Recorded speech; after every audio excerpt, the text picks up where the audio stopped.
चलें, बिस्मिल्लाहिर्रहमानिर्रहीम। अस्सलाम वालेकुम नाजरीन।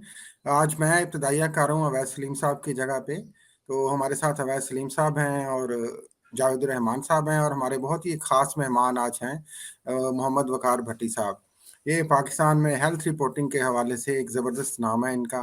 कराची में इन्होंने बड़ी ज़बरदस्त कोविड-19 के हवाले से हेल्थ रिपोर्टिंग की है, और one of the finest health reporter we can say in the country.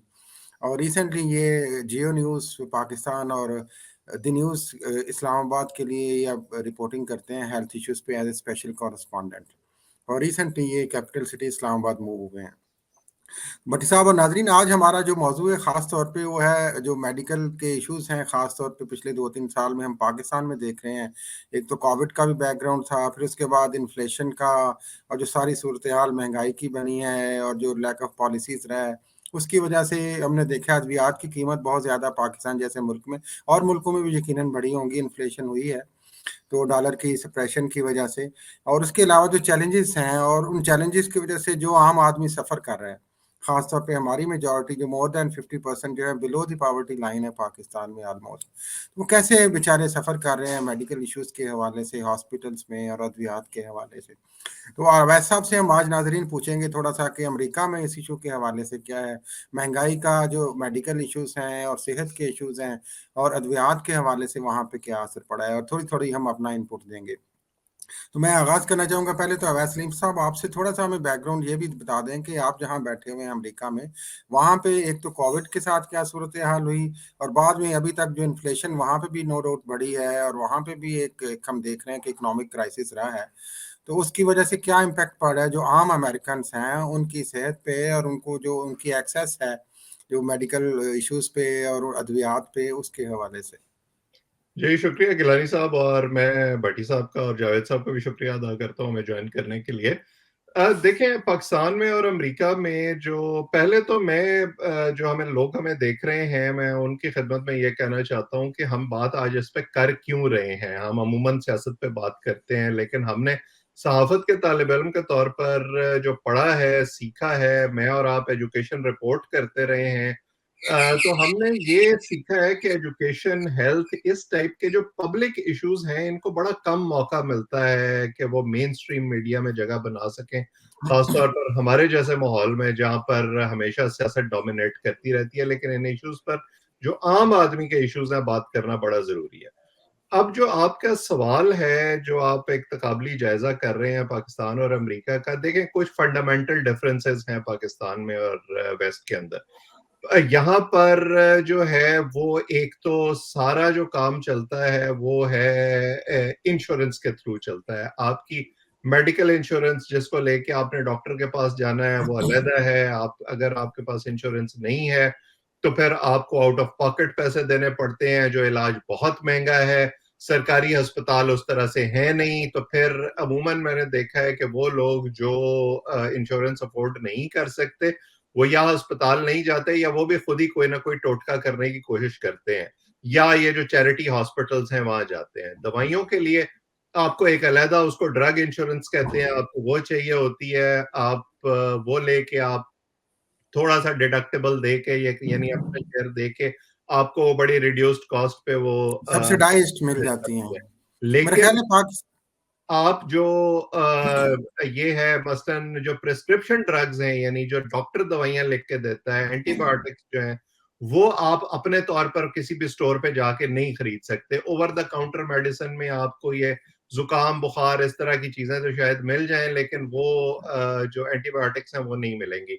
उन अद्वियात की कॉस्ट में भी इजाफा हुआ है पिछले चंद सालों में, जहाँ खास तौर पर 3-4 साल को अगर हम देखें, जब से ये कोरोना का सिलसिला शुरू हुआ है। कोरोना के अंदर जो है वो पहले जो टेस्ट था वो बिल्कुल फ्री था, फिर कुछ जगहों पर उस टेस्ट की जो कीमत है वो लेनी शुरू कर दी, खासतौर पर प्राइवेट लेबोरेटरीज ने। इवन अद्वियात की कीमतों में भी यहाँ पर जो है वो बहुत इतराज उठाया जाता है। मसलन इंसुलिन जो है, इंसुलिन खासतौर पर बर्नी सैंडर्स की इवन इलेक्टोरल कैंपेन में उसका बड़ा तस्करा रहा है कि अमेरिका के अंदर वो बहुत महंगी है, और उसकी कॉस्ट अगर आप बॉर्डर पार करके कनाडा में चले जाएं, जो कि निस्बतन एक वेलफेयर स्टेट है, हेल्थ फ्री है वहां पे, वहां पर उसकी कॉस्ट बहुत ज्यादा कम है। तो ऐसा नहीं है कि यहाँ पर भी जो है वो सारे मामला दुरुस्त हैं, यहाँ पर भी उसकी कीमत के हवाले से और अवेलेबिलिटी के हवाले से, और खास तौर पर इंश्योरेंस इंडस्ट्री जिस तरह से डोमिनेट करती है, बहुत ज्यादा एतराजात उठाए जाते हैं। बहुत शुक्रिया। वैसे भी एक तो आपने इंश्योरेंस की बात की, इस पे मैं बाद में भट्टी साहब से एक इम्पॉर्टेंट क्वेश्चन इस पे करेंगे, क्योंकि पाकिस्तान में भी ये थोड़ी सी इंश्योरेंस की पॉलिसी पीटीआई की गवर्नमेंट में मुतारफ कराई गई थी। और लेकिन उससे पहले जो आपने कोरोना की बात की, हमारे यहाँ इसको उर्फ आम में कोरोना कहते हैं या कोविड-19 कहें। अब तो खैर डब्ल्यूएचओ ने अनाउंस किया है कि इमरजेंसी ये ख़त्म हो गई है। लेकिन भट्टी साहब आप ये फरमाइएगा कि कोरोना से ही हम देख रहे हैं कि एक हम सप्रेशन देख रहे हैं और इंडस्ट्री में एक तरह से, और जो ब्लैकमेलिंग हुई, जो शॉर्टेज ऑफ मेडिसिन हुई, चूँकि कोविड एक बहुत बड़ी डिज़ीज़ थी, वायरस था, उसकी वजह से भी अस्पतालों में बहुत सारे पैसे बनाए गए।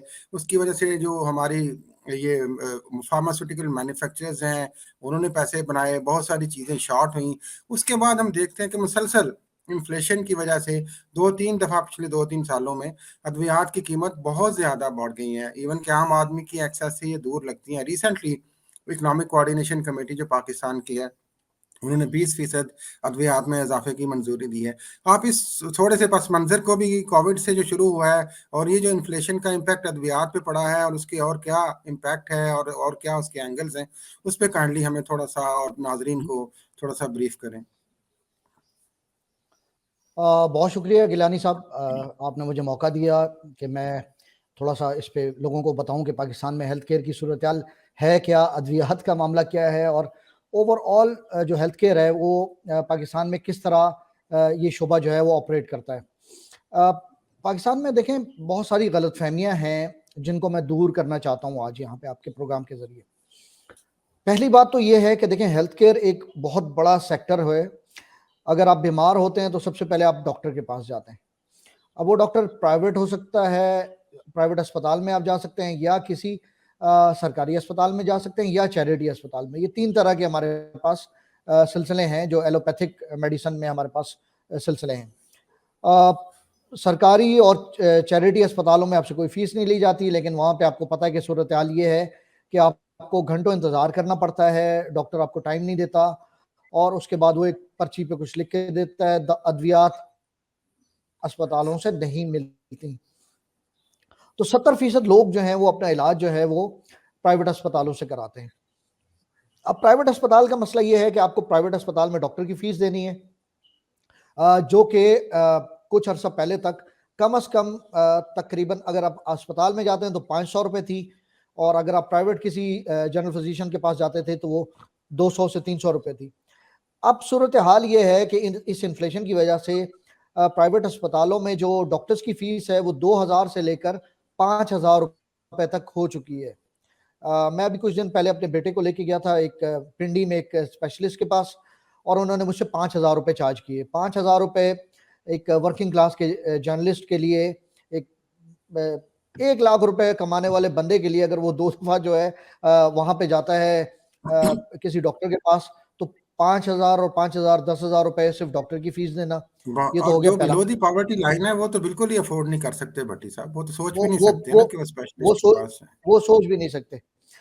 फिर आगे चलें तो दूसरा खर्चा जो आता है वो डायग्नोस्टिक टेस्ट का आता है। डॉक्टर जो है वो एलोपैथी में डॉक्टर्स रिलाय करते हैं डायग्नोस्टिक्स पे, जिसको इन्वेस्टिगेशन कहते हैं, अगर आपको याद हो तो इन्वेस्टिगेशंस, और आप खुद भी भुगत चुके हैं। इन्वेस्टिगेशंस या मेडिकल टेस्ट जो हैं वो रेंज करते हैं किसी भी शख्स के लिए 2000 रुपए से लेकर 20, 25, 30, 50,000 रुपए तक। और यहाँ पर भी वो अनएथिकल प्रैक्टिसेस अगर उसमें और बहुत ज़्यादा होती हैं, डॉक्टर्स कट उसमें शामिल कर लें, तो ये बहुत बड़ा शोबा बन जाता है। इसमें बहुत ज़्यादा अगर फ़र्ज़ करें कि 5,000 रुपये फ़ीस दे दिया आपने डॉक्टर की, और आपको 10,000 रुपये आपको डायग्नोस्टिक्स के देने पड़े, तो ये 15,000 रुपये तो आपके ये हो गए। भट्टी साहब, यहाँ मैं थोड़ा सा आपसे मजीद एक क्वेश्चन, यहाँ अगर आपकी इजाजत से, डॉक्टर साहिबान उन्हीं लेबॉर्टरीज का बताते हैं जो उनको उनके करीब हो, या वो सजेस्ट करते हैं कि मेरे इलाके की जो लेबॉर्टरी है आपने वहां से टेस्ट कराना है। इसका भी थोड़ा सा मजीद इजाफा करते हैं, जरा रोशनी डाल दें इस इशू के ऊपर। देखिए जिस सोसाइटी में हम रहते हैं पाकिस्तान में, तो अगर हम मैं इल्ज़ाम नहीं लगाना चाहता, लेकिन ये हमें पता चला है कि इस तरह की हरकतें होती हैं डायग्नोस्टिक्स में। इनका डॉक्टर्स का, कुछ डॉक्टर्स का कट होता है, उनकी डीलिंग्स होती हैं, वो रेफर करते हैं किसी खास डायग्नोस्टिक लैब को, या वो कहेंगे कि फलानी लैब से आपने टेस्ट नहीं कराना, उनके रिजल्ट्स अच्छे नहीं होते। यहाँ पे सिर्फ मैं ये बता दूं, कुछ दिन पहले डॉक्टर फैसल सुल्तान जो हमारे साबिक मुशीर सेहत हैं, उन्होंने शौकत खानम अस्पताल की जो फंड रेजिंग थी तो उसमें बात करते हुए लोगों से अपील की थी कि एक तो डोनेशन दें और दूसरी हमारी जो शौकत खानम की लैब है इससे आप टेस्ट करवाया करें, क्योंकि जो रेवेन्यू जनरेट होता है उस लैब से, उससे हम अस्पताल चलाते हैं। तो ये जो डायग्नोस्टिक लैब्स हैं ये पाकिस्तान में सबसे बड़ा इस वक्त हेल्थ केयर में खर्चा है, बिजनेस है, और इसके ज़रिए बहुत ज़्यादा जो अस्पताल हैं वो रेवेन्यू जनरेट कर रहे हैं। आगा खान की लैब्स है और शौकत खानम की, ये अच्छी लैब्स हैं, ये सर्टिफाइड लैब्स हैं। मैं आपको बताऊं कि नेट टेस्टिंग एक स्टैंडर्ड है अमेरिकन, जो कि AKU के पास है और शौकत खानम के पास है। लेकिन उसके अलावा हमारे पास दर्जनों, 150 से ज़्यादा लैब्स हैं जो कि डायग्नोस्टिक टेस्ट करती हैं। तो ये तो एक कंपोनेंट मैंने आपको बताया कि पहला तो आप डॉक्टर की फीस, आप गए डॉक्टर के पास, उसने आपको टेस्ट लिख के दिए, आपने वो टेस्ट करवाया, दोबारा आप डॉक्टर के पास आए तो 5,000 10,000 हो गए। 10,000 आपने डॉक्टर की फी, आपने डायग्नोस्टिक टेस्ट करवाए, ये 20,000 हो गए आपके। अब जब आप डॉक्टर साहब के पास आए तो डॉक्टर साहब ने आपको एक नुस्खा लिख दिया। अच्छा, उस नुस्खे में उन्होंने अद्वियात लिखी, वो अद्वियात जो हैं वो आपकी किस्मत है कि वो अद्वियात जो है 500 रुपए की भी हो सकती हैं और 5,000 की, और बाज़ औक़ात जो है वो 10,000 से क्रॉस भी कर सकती हैं। गुज़िश्ता दिनों मेरी बात हो रही थी, यहाँ पे हेल्थ सर्विसेज एकेडमी के वाइस चांसलर हैं, उन्होंने कहा कि जैसे अभी मुझे ज़रूरत है इस वक्त, सिप्रोफ्लॉक्सासिन एक दवा है, एक एंटीबायोटिक है, वो मुझे इस वक्त खानी है, मेरी तबीयत ख़राब है इस वक्त तो मुझे खानी है। सिप्रोफ्लॉक्सासिन जिस ब्रांड की है उसकी मुझे 500 की एक टैबलेट सुबह खानी है, एक शाम खानी है। उन्होंने बताया कि डॉक्टर साहब ने ये किया कि उन्होंने सिप्रोफ्लॉक्सासिन के 2 ब्रांड लिखे, 250 के। मिसाल के तौर पे उन्होंने कंपनी ए का सिप्रोफ्लॉक्सासिन लिखा और ब्रांड लिखा, और उन्होंने कंपनी बी का भी सिप्रोफ्लॉक्सासिन लिखा 250 ग्राम का। अब ये 500 हो गए, तो मैंने दोनों ब्रांड की अद्वियात खरीद ली और वो मैंने खाई, तो मेरी 500 की पूरी हो गई। मुझे आपकी बातों से लग रहा है भट्टी साहब, आप ये शायद कहना चाह रहे हैं कि आम जो अद्वियात हैं, बेसिकली जो बहुत ज़रूरी अद्वियात भी हैं इवन, वो किस तरह आम आदमी की और जो एक जिनका लिमिटेड बजट है उनकी पहुंच से बाहर होती जा रही हैं। लेकिन ऐसा हो क्यों रहा है, ये भी थोड़ा सा बता दें। मैं आ रहा हूँ, उसी तरफ आ रहा हूँ। ये तो मैंने आपको बता दिया कि ये हेल्थ केयर सिस्टम हमारे यहाँ काम किस तरह करता है। तो ये प्राइवेट सेक्टर में आप चले गए या इवन आप सरकारी अस्पताल में भी जाते हैं तो अद्वियात ज़्यादातर आपको बाहर से लेनी पड़ती हैं, और वहाँ भी डॉक्टर्स की ज़्यादातर अनएथिकल जो प्रैक्टिसेस हैं उसकी वजह से हमारा जो हेल्थ केयर का बर्डन है वो बहुत ज़्यादा है आम आदमी पर। अब आ जाए अद्वियात पर। देखिए, अद्वियात के मामले को बहुत ज़्यादा पोलिटिसाइज किया गया है।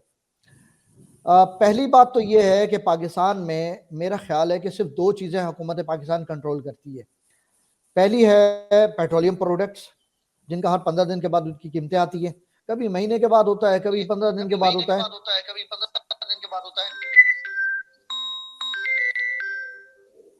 ये मेरी आवाज मुझे ही सुनाई दे रही है या कहीं बेल बज रही है? आपका फोन बज रहा है शायद। हाँ जी, अच्छा। दूसरी तरफ जिस चीज़ की कीमत हुकूमत कंट्रोल करती है वो पाकिस्तान में अद्वियात हैं।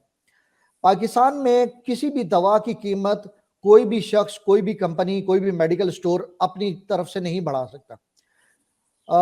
दवा की कीमत बढ़ाने के लिए ड्रैप की drug pricing policy committee DPC कहलाती है, वो रेकमेंड करती है। वो रिकमेंडेशन जो है मिनिस्ट्री ऑफ हेल्थ में जाती है, मिनिस्ट्री ऑफ हेल्थ से वो रिकमेंडेशन कैबिनेट में जाती है, कैबिनेट उसको अप्रूव करती थी पिछले साल तक। अब एक और उसमें नया स्टेप आ गया कि कैबिनेट उसको रेफर कर देती है economic coordination committee of the cabinet को। तो ये बहुत सारे स्टेप्स हैं जिसके जरिए अद्वियात की कीमतें बढ़ती हैं। अच्छा, अद्वियात की कीमतों की एक पॉलिसी भी है, ड्रग प्राइसिंग पॉलिसी ऑफ 2018 में एक ड्रग प्राइसिंग पॉलिसी बनी थी।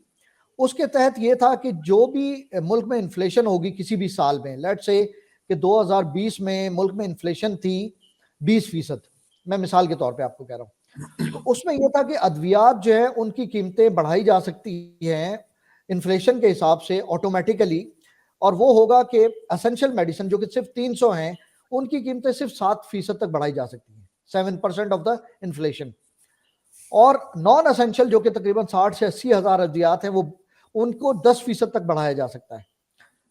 लेकिन ये भी पूरा एक स्टेप फॉलो होता है। डीपीसी इसको रेकमेंड करती थी, वो कैबिनेट में जाती थी, कैबिनेट उसको अप्रूव करती थी या डिसअप्रूव करती थी। एक और इशू ये भी था कि कुछ अद्वियात ऐसी थी जिनकी कीमतें इतनी जो इकोनॉमिकली वायबल नहीं रहती थी कंपनी के लिए, तो वो अप्लाई करते थे हार्डशिप केसेस। मिसाल के तौर पे पेनाडोल जो है उसकी कीमत थी ₹1.87 पर टैबलेट। तो पिछले साल जो है पेनाडोल बनाने वाली कंपनी ने हुकूमत को कहा कि हम इसको नहीं बना सकते, और अगर आप इसकी कीमत नहीं बढ़ाएंगे तो हम इसको बनाना बंद कर देंगे। वो उसके तहत उन्होंने फोर्स मेजोर का कानून जो है इन्वोक किया, लॉ, और उन्होंने इसको बनाना बंद कर दिया। और और काफी उसके देर बाद मुझे वो याद है कि हार्डशिप, मार्केट में शॉर्ट भी रही है ये। हाँ जी जी, तो हार्डशिप केसेस की वो हार्डशिप केस लेके गए कैबिनेट के पास। कैबिनेट ने उसको ईसीसी को भेजा, ईसीसी ने उसको अप्रूव किया और उसकी कीमतें बढ़ा दी गई। तो अद्वियात की कीमतें देखें खुद ब खुद नहीं बढ़ती। अद्वियात की कीमतें पाकिस्तान में बहुत मुश्किल से बढ़ती हैं। ये भी सच है कि पाकिस्तान में अद्वियात की कीमतें दुनिया के मुकाबले में बहुत कम है। हो सकता है इंडिया में अद्वियात जो है वो सस्ती हो पाकिस्तान से, उसकी वजह यह कि रॉ मटेरियल वहां पे खुद बनता है। पाकिस्तान में अद्वियात का सारा 100% रॉ मटेरियल बाहर से आता है, इंडिया और चाइना से आता है।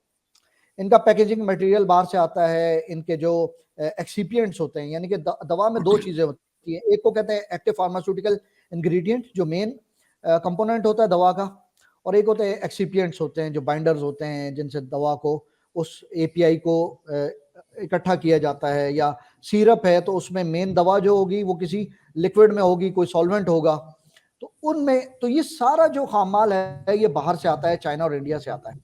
हाँ, मैं ये सवाल पूछना चाह रहा था कि जैसे आपने ये अभी तस्करा किया कि पिछले 1-1.5 साल में किस तरह इन्फ्लेशन बढ़ी है, डॉलर की कीमतें बढ़ी हैं और उसका क्या इम्पैक्ट आया है इस इंडस्ट्री पर।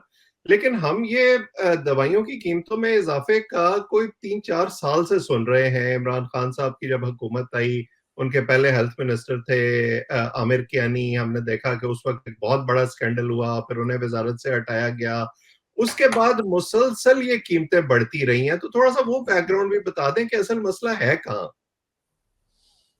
देखिए मेरी बात सुने, मैंने जैसे आपको पहले बताया था कि अद्वियात की कीमतें खुद ब खुद नहीं बढ़ाई जा सकती ना। हुकूमत जो है वो अद्वियात की कीमतें बढ़ाने में कभी भी संजीदा रही है, और अद्वियात की कीमतें जो है वो, ये जो एक तासुर है ना कि वो हर वक्त बढ़ती रहती हैं और बढ़ती रही पिछले हुकूमत में भी और इस हुकूमत में भी, ये तासुर गलत है।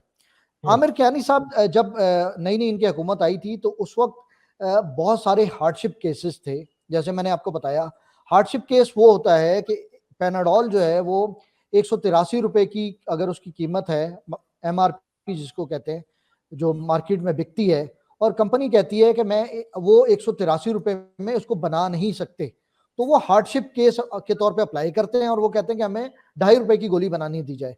इस तरह के हार्डशिप केसेस थे 200 से 300। जब आमिर कियानी साहब ये लेके गए कैबिनेट में जब ये गया तो वहां पर पता चला कि जी अद्वियात की कीमतों में इजाफा, ये तो हो नहीं सकता, ये कैसा। सबसे ज्यादा पॉलिटिकल बैकलैश जो किसी भी गवर्नमेंट को आता है वो अद्वियात की कीमतों पे आता है। आटा, आपको पता है, आप तो ह्यूस्टन में रहते हैं, हमारे जो कराची वाले, ये हमारे पाकिस्तान वाले दोस्त हैं, इन्हें पता है कि इस वक्त आटे की कीमत का क्या चल रही है। कोई चेक एंड बैलेंस नहीं है। जो रोटी 10 रुपए की थी इस वक्त 30 रुपए की मिल रही है। ना किसी ने अलाउ किया, ना किसी ने पूछा, और वो बढ़ती जा रही है।